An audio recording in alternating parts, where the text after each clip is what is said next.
talima sa isa lang, you're under curse. Kaya si Kristo na nagbayad. Ito po sabi sa Matthew chapter 5 verse 17, sabi ng Panginoon Jesus, think that I am come to destroy the law or the prophets. I am not come to destroy but to fulfill it. So, ginampan ako. Meron dito sa worship ministry dati,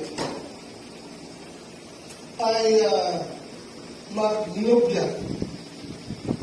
Pinapatulog niya doon sa bahay nila. Kasi malayo ang bahay. Magandang intention. Kaya lang, sa gabi, inaaswang niya. Ginagapang niya.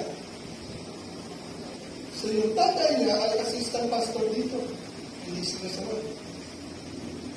Dapat, ipakasal agad. Kasi mali na nga eh. You want to correct a mistake. So ito yung sinasabi ni Lord, dumating ako para hindi wasakin ang batas ng Diyos, o ang mga aral ng propeta, I am not come to destroy but to fulfill. So siya lang ang